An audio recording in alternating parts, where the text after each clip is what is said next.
जय हिंद विद्यार्थी मित्रांनो. पहा विद्यार्थी मित्रांनो, आनंदाची आणि महत्त्वपूर्ण न्यूज आणि एक खूप अशी वॅकन्सीज आपण आपल्या व्हिडिओच्या माध्यमातून डिस्कस करणार आहोत. आपण थंबनेल पाहिलेच आहे. यानुसार ही रेल्वे रिक्रुटमेंट बोर्ड म्हणजे मिनिस्ट्रियल आयसोलेटेड कॅटेगरीच्या संदर्भात various type of post railway बोर्डामध्ये काही दिवसातच भरल्या जाणार आहे आणि ही खूप चांगली बाब आहे. याच्या अगोदरसुद्धा ही मिनिस्ट्रियल आयसोलेटेड कॅटेगरीची वॅकन्सीज रेल्वे बोर्डानं पब्लिश केली होती. 2017मध्ये ही वॅकन्सी आली होती आणि त्यानंतर आता ही वॅकन्सी आलेली आहे. आणि याचे पेपर पेंडेमिक कोरोनामध्ये 2021मध्ये झाले होते. अगोदर थोडीशी कोरोनाची स्थिती सुधारल्यानंतर त्याच्यानंतर आता पुन्हा ही वॅकन्सीज आलेली आहे. चांगली बाब आहे, आनंदाची बाब आहे. यासाठी परिपूर्ण व्हिडिओ पहा. मधामध्ये स्किप जर केला तर तुम्हाला ऑथेंटिक माहिती तुम्हाला मिळणार नाही. याच्यामध्ये व्हेरियस पोस्ट आहे, कुठल्या कुठल्या पोस्ट आहे ते सुद्धा आपण डिस्कस करू. आणि शिक्षकांच्या सुद्धा याच्यामध्ये 4 प्रकारच्या पोस्ट आलेल्या आहे, जे की प्रत्येक भावी शिक्षकांसाठी आवश्यक आहे. ज्यांचं BEd झालं आहे, D.Ed झालं आहे त्यांच्यासाठी आनंदाची बाब आहे. फक्त आता महाराष्ट्र गव्हर्नमेंटची शिक्षक भरती न पाहता, वाट न पाहता याच्यामध्ये सुद्धा आपण अप्लाय करू शकतो. पहा आता आपलं नोटिफिकेशन पहा. तुम्हाला स्क्रीनवर दिसत आहे recruitment of the various post ministerial isolated कॅटेगरीच्या संदर्भातल्या या पोस्ट आहे. तुम्हाला वरतच दिसत आहे government of India ministry of railways. पुढे पहा आता काय सांगितलं याच्यामध्ये.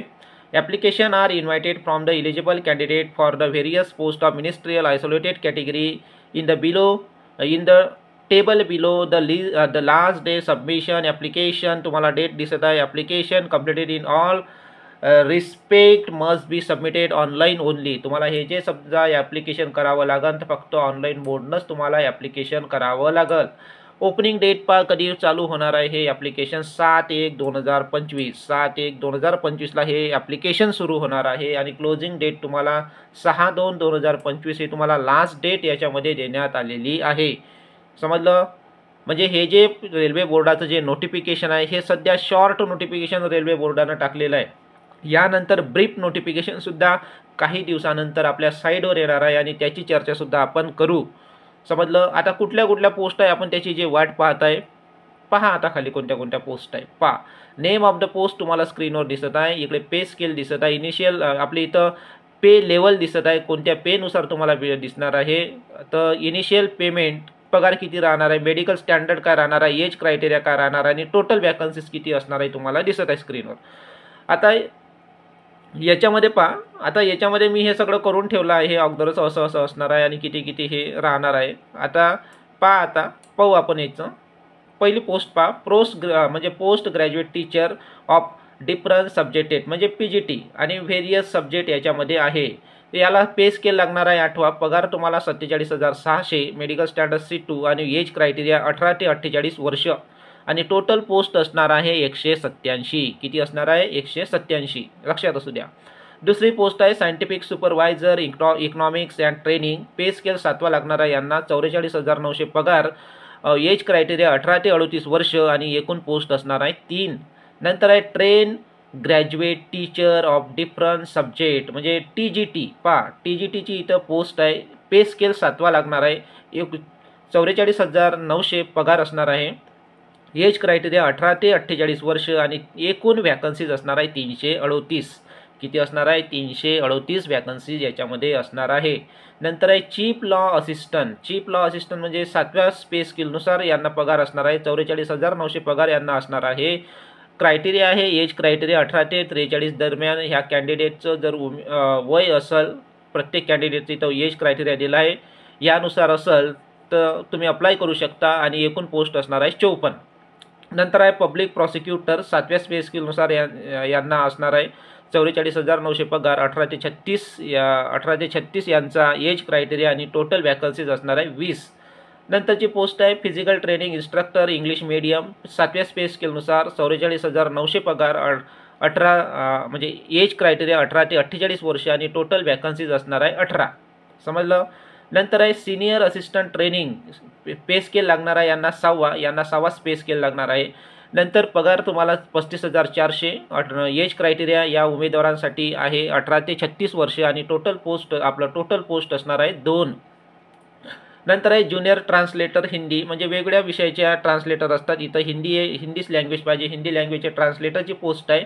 6वा स्पेस स्केलनुसार लागणार आहे 35,400 पगार आणि एज क्रायटेरिया 18 ते 36 उमेदवाराचं वय असेल तर ते अप्लाय करू शकता आणि टोटल वॅकन्सीज असणार आहे 130. नंतरची जी पोस्ट आहे सिनियर पब्लिसिटी इन्स्पेक्टर, 6व्या स्पेस स्केलनुसार 35,400 पगार, 18 ते 36 वर्ष आणि 18 ते 36 वर्ष एज आणि 3 वॅकन्सीज याच्या असणार आहे. नंतर आहे स्टाफ अँड वेलफेअर इन्स्पेक्टर, 6वा स्पेस स्केल लागणार आहे 35,400 पगार, 18 ते 36 वर्ष एज क्रायटेरिया आणि टोटल पोस्ट असणार आहे 59. नंतरची पोस्ट आहे लायब्रियन, 6व्या स्पेस स्केलनुसार पगार तुम्हाला दिसत आहे 18 ते 33 वर्ष हा एज क्रायटेरिया आणि टोटल पोस्ट असणार आहे 10.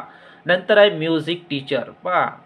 म्युझिक टीचर असते स्कूलमध्ये, फक्त याच्यामध्ये महिला कॅन्डिडेट अप्लाय करू शकता. यांना स्पेस स्केल असणार आहे 6वा, 35,400 पगार आणि 18 ते 48 वर्ष एज यांचं असलं पाहिजे. आणि नंतर याच्या ज्या वॅकन्सीज असणार आहेत 3 वॅकन्सीज. नंतर आहे इथं आपली महत्त्वाची पोस्ट शिक्षक भरती संदर्भातली primary railway teacher of a different subject, म्हणजे PRTची ही पोस्ट याच्यामध्ये आपल्याला दिसत आहे. Primary teacher all subject different subject असणार आहे. 6वा स्पेस स्केलनुसार यांना लागणार आहे. 6वा स्पेस स्केल आहे. आपण TGTसाठी 8वा स्पेस स्केल पाहिला, तर PRTसाठी आपल्याला 6वा स्केल इथं त्यांना लागणार आहे 35,400 पगार आणि 18 ते 48 वर्ष एज आणि एकूण पोस्ट आहे 188. किती आहे? 188 पोस्ट असणार आहे. नंतर आहे असिस्टंट टीचर. असिस्टंट टीचर याच्यामध्ये असणार आहे. याच्यामध्ये सुद्धा फक्त फिमेल कॅटेगरी आहे, फिमेल ज्युनियर स्कूलसाठी फिमेल पाहिजे असिस्टंट टीचर. आणि हे जे प्रायमरी टीचर आहे याच्यात दोन्ही चालतात, मेल आणि फिमेल दोन्ही चालतात, पण याच्यामध्ये फक्त ओन्ली फिमेल आणि म्युझिक टीचरमध्ये ओन्ली फिमेल. 6वा स्पेस स्केलनुसार लागणार आहे. यांना 6वा स्पेस स्केल लागणार आहे 35,400 पगार, 18 ते 48 वर्ष वय आणि याचे जे वॅकन्सीज असणार आहेत 2. नंतर आहे लॅबोरेटरी असिस्टंट स्कूल, म्हणजे प्रयोगशाळा सहाय्यक आपण म्हणतो ज्याला. याला 4था स्पेस स्केलनुसार लागणार. 4था स्पेस स्केलनुसार असणार आहे 25,500 पगार आणि 18 ते 48 वर्ष वय आणि याच्या ज्या वॅकन्सीज असणार आहे 7. आपण याच्यामध्ये पाहिल्या तर याच्यामध्ये ही पहिली शिक्षकांची पोस्ट, त्याच्यानंतर ही शिक्षकांची पोस्ट, त्याच्यानंतर ही शिक्षकांची पोस्ट असिस्टंट टीचर, म्हणजे अशा प्रकारे. आणि ही एक लॅबोरेटरी, समजा ह्या स्कूल संदर्भात याच्यामध्ये 6 पोस्ट आहे. किती पोस्ट आहे? 6. आणि इतर व्हेरियस टाईप ऑफ वॅकन्सीज आपल्याला पोस्ट आपल्याला इथं दिसत आहे. सिनियर पब्लिसिटी इन्स्पेक्टर, म्हणजे याला BMC लागते. ज्यांचं मास कम्युनिकेशन आहे ते इथं अप्लाय करू शकतात. ज्युनियर ट्रान्सलेटर याला वेगळं म्हणजे शॉर्ट हँड लागते. सायंटिफिक असिस्टंट याला ज्यांचं सायन्स झालं आहे ते लागतात. पब्लिक प्रॉसिक्युटर याला लॉ लागते. चीफ लॉ असिस्टंट यालासुद्धा LLB BLM MLL हे लागते.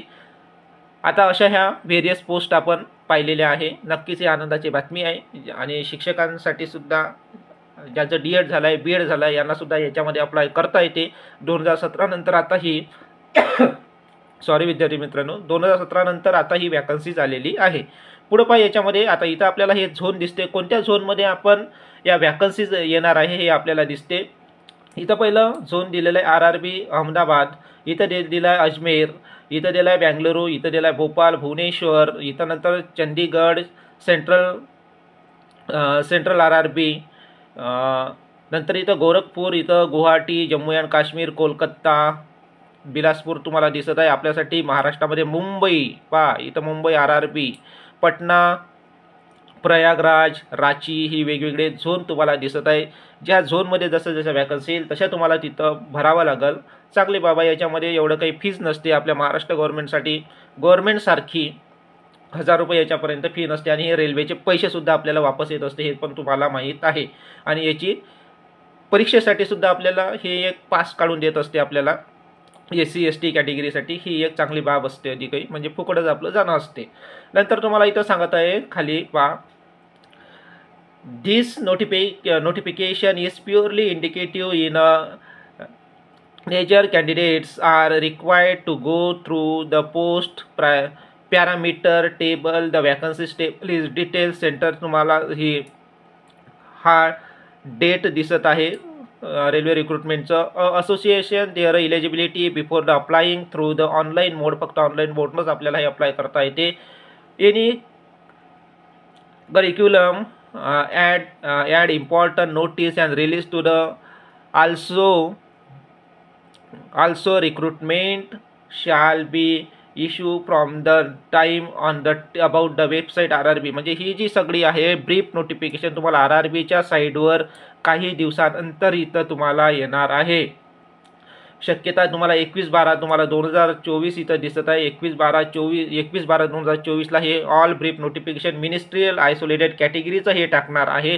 चेअरमनची सॉरी विद्यार्थी मित्रांनो, चेअरमनची इथं साईन आहे. हे आपलं कट झाला याच्यामध्ये चेअरमनची साईन आहे रेल्वे रिक्रुटमेंट बोर्डाच्या. तर याचं ब्रीफ नोटिफिकेशनसुद्धा काही दिवसांनी साईडवर येणार आहे. ते नंतरसुद्धा आपण चर्चा करूच. पहा, हे महत्त्वाची वॅकन्सीज आपल्याला रेल्वे रिक्रुटमेंट बोर्डमध्ये येणार आहे. नक्कीच आपण या पोस्टचा फायदा घेतला पाहिजे, या रिक्रुटमेंटचा फायदा घेतला पाहिजे आणि आपण ही महत्त्वपूर्ण माहिती आपल्या व्हिडिओच्या माध्यमातून आपणास पोहोचवलेली आहे. आणि आपल्या मित्रांना, भावी मित्रांना, शिक्षकांना ही माहिती पोहोचवा आणि नक्कीच त्यांनासुद्धा या संधीचा फायदा घेऊ द्या. म्हणून चांगली पोस्ट आहे, याच्यामध्ये अप्लाय तुम्ही नक्की करा. व्हिडिओ आवडला असेल तर चॅनलला सबस्क्राईब करा, लाईक करा आणि इतर विद्यार्थी मित्रांपर्यंत हा शेअर करा. जय हिंद, जय महाराष्ट्र विद्यार्थी मित्रांनो.